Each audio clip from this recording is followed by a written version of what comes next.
Hello viewers, welcome to NIOS Studio. In this part 4 on electric current, we will be discussing grouping of resistors. Learning objective of this part is you will be able to understand grouping of resistance in series and parallel combinations. Now in any electrical circuit, you can have various types of components. Some are called resistive components. Resistive components basically are passive components. They offer same resistance in any electrical circuit irrespective of the experimental conditions. The examples are resistors, keys, rheostats, resistance coils, resistance boxes and connecting wires. There are other types of components which are possible and they are called reactive components. They are also called active components. The resistances which they offer, it can depend on experimental conditions. For example, frequency of an AC source if an AC source is used in the electric circuit. Now sometimes it is not possible to obtain a resistance of desired value by using one single resistance. So because you need a particular value of resistance, you need to group them, you need to make combinations of them. It is possible to group the resistors in two ways, series grouping and parallel grouping. It is possible to define an equivalent resistance of the combination as a single resistance which allows same current to flow as the given combination when the same potential difference is applied across it. What it basically means is that because you can't get a single resistance, you make a combination of the resistances and they are going to serve the same purpose as a single resistance of that value would do. So, to understand the series combination of resistors, we have an electrical circuit here which is displayed. Now, you can see here that you have a battery in the circuit and this battery has caused a current I flowing through the circuit. There are two resistances of value R1 and R2. We say this is a series combination. How do we understand what is series or what is parallel? If you connect, one end of R1 to one end of R2 like this and the other end of R1 and the other end of R2 is free to be connected to the battery, then you say you have made a series combination of resistances. This is end-to-end joining of resistors. Now, same current I flows through the circuit, but the values of the resistances are different. So, the potential drop across R1 and R2 are going to be different. The potential V1 across R1 will be I into R1 and potential drop V2 across R2 will be equal to I into R2. The total potential drop across the combination is obviously going to be V1 plus V2. Since by Ohm's law the potential drop can be designated as or represented as current into the equivalent resistance, right. So, we again come back to V1 and V2. V1 individually is equal to I into R1 and V2 individually is I into R2. If you compare this IR with this expression I R1 plus R2 because they are equal, so you obtain an expression for the equivalent resistance of the series combination. An equivalent resistance of the series combination is that you see that R is equal to R1 plus R2. So, in a series combination, it can be extended to any number of resistances in series. So, if you connect resistances in series, the equivalent resistance of the combination is simply you add the individual resistances, it is R1 plus R2 plus R3 plus R4 etc. We can understand about the series combination by a simple activity. To do that, we have taken two carbon resistances here.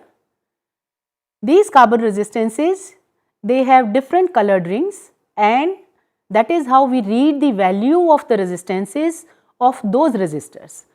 For example, this carbon resistance, this has red and black. Actually, it is of the value 220 ohms and similarly this is another carbon resistance. The value of this carbon resistance is you have colors green and red. The value of this resistance should be 5.5 kilo ohms. Now, when I measure the value of this resistance with the help of multimeter, you can see it is 218.9 ohms, good enough. Instead of 220, we are getting approximately 219 ohms, right? Now similarly, if I measure the value of the other resistance with the help of multimeter, okay, now you can see it is 5.4 kilo ohms. Instead of 5.5 kilo ohms, I am getting 5.4 kilo ohms. Again, that is good enough. Now, how to make a series combination? As I said, that for a series combination, you must join end to end, one end to another end. Okay? So, let me join their ends. And now, I measure the equivalent resistance. You can see it is now 5.63 kilo ohms, right? So, it is indeed R1 plus R2. We can talk about parallel combination of resistors also. Now, parallel combination, again it is a similar circuit. You have a battery, okay, and now you have two resistances which are connected in parallel. Let us understand what do we mean by parallel combination.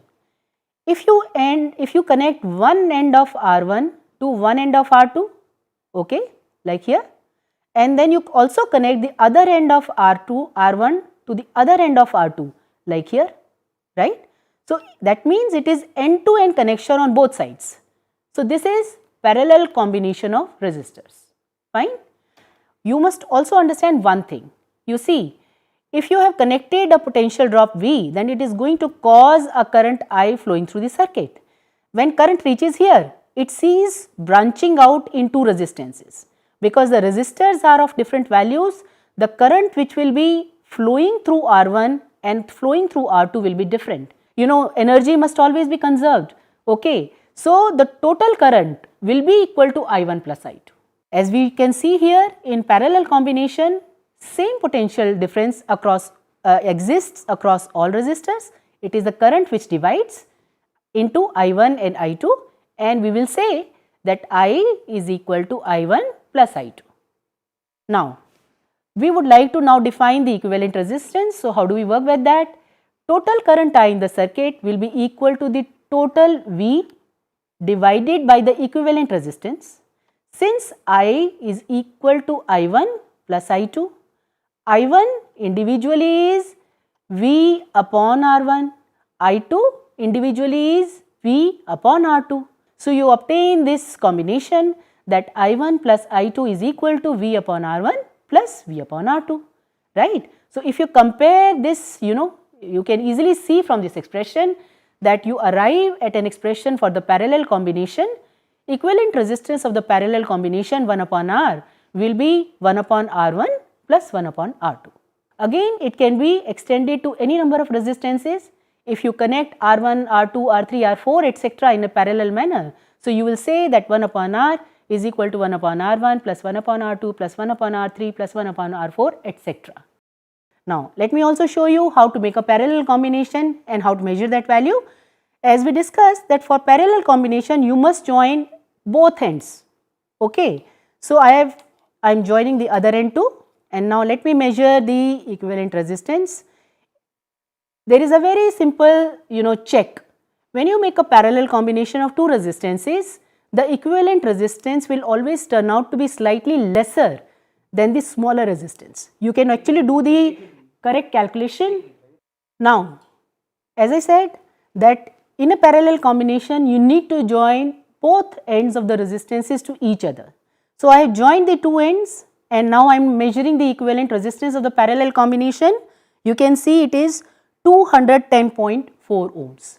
So, the equivalent resistance of the parallel combination is slightly less than the smaller resistance of the combination, that was 220 ohms, and the equivalent parallel resistance turns out to be 210.4 ohms.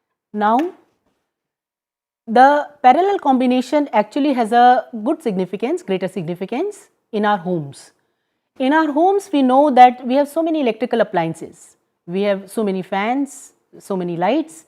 Now, it is a point of importance that actually these appliances are connected in parallel.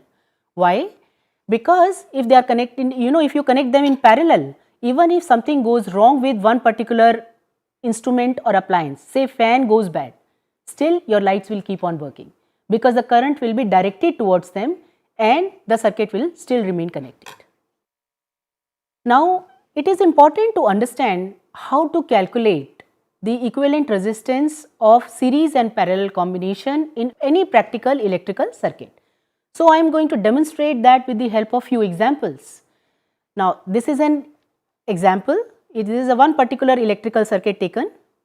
You can see that you have a battery of say 50 volts. It causes a current of 10 amperes to flow in the circuit. You can see there are two resistances. The current comes here, it sees a parallel combination of these two resistances. You can see they are joined end to end. So, it is a parallel combination. So, the current will be divided in the two branches, say I1 and I2. One of the resistance values is given to you, it is 10 ohms. You have to calculate the other resistance as well as current I2 and I1. Now, see, we have to go step by step. First of all, you must write down the expression for the equivalent resistance of the parallel combination. Supposing I call it R. So, R is the equivalent resistance of parallel combination of R1 and R2. So, we write down the formula 1 upon R is equal to 1 upon R1 plus 1 upon R2. If I use the value of R1 which is 10 ohms, the formula gives me that R is equal to 10 R2 upon 10 plus R2. Now, you have V and you have I. So, according to the Ohm's law, the equivalent resistance of the circuit, the total resistance of the circuit should be V upon I, 50 upon 10 and hence 5 ohm. If you have 5 ohm as the equivalent resistance, substitute 5 and you get the value of R2. R2 turns out to be 10 ohms. So, what do you find? That not only R1 is 10 ohms, R2 is also 10 ohms. So, if these two resistances are equal, obviously this current will be divided equally in the two branches. I is equal to I1 plus I2. I1 which will be equal to I2, that will be equally divided. So, 10 is being equally divided into 2. So, both are equal to 5 amperes each. So, we now go to the next problem. This is a slightly more involved circuit, but it is important to understand it because you have so many combinations in series and parallel here. So, you should be able to work it out beautifully if you have understood the concept. Now, first of all, I would like to explain the circuit and then we will talk about the mathematical part of that. Now, see, in this circuit you have so many points marked here A, B, C, D, E, etc. First of all, let us see. The question is that you have to calculate the equivalent resistances between different points, right. So, first of all, if you look at point B and C, can you see that these three resistances, they are connected in parallel to each other, right. So, you can calculate the equivalent resistance of this parallel combination first, okay. After that, please come to point C and point D. You can see these two resistances are in series. So, the equivalent resistance of this combination will be 2 ohms plus 4 ohms, that means 6 ohms, right. After that, you can see that the parallel combination, whatever is the equivalent resistance, that is in series with this as well as this. And you can calculate the equivalent resistance of that series combination now. Finally, this equivalent resistance is in parallel to this equivalent resistance. What is the resistance here? It is a parallel combination of these two, fine. So, you calculate the equivalent resistance of this entire part of the circuit and that is in series with this 3 ohm resistance, and that is how you can find out what is the total resistance existing between point A and D or point A and E. They are same, D and E are at same potential. So, let us do it. See, now we have done it mathematically. Please see. First of all, you calculate the equivalent resistance of parallel combination. Supposing I call it R1, then 1 upon R1 is 1 upon 5 plus 1 upon 10 plus 1 upon 3. Solve it. It gives you a value of equivalent resistance R1 and it turns out to be 3 ohms, right. So, between points B and point C, you actually have an equivalent resistance of 3 ohms, fine. Similarly, let us talk about point C and point D. You have these two in series and you can call this equivalent resistance as R2. So, what is R2? 2 ohms plus 4 ohms, 6 ohms. Combination 7 ohms and 3 ohms, they are parallel to each other. So, you can call this equivalent resistance say as R3. So, 1 upon R3 will be 1 upon 7 plus 1 upon 3. So, now we can calculate this mathematically. Now, you get the equivalent resistance R4, which is 3 plus 6, 9 ohms. Now, R4 is parallel to R3. R3 is what? The equivalent resistance of parallel combination. So, R4 and R3, they are parallel to each other. So, you can calculate the equivalent resistance, say R5. R5 will be given by 1 upon R5 is equal to 1 upon R4 plus 1 upon R3. Okay. So, do the calculation and this turns out to be 1.7 ohms. Finally, this R5, the resistance of this circuit is in series with 3 ohms. And finally, the equivalent resistance of this entire circuit between point A and between point D or E is how much? This 1.7 plus 3, okay, and that is 4.7 ohms. So, in this manner actually you can solve any series and parallel combination and you can determine the equivalent resistance of a series or parallel or a combination of both.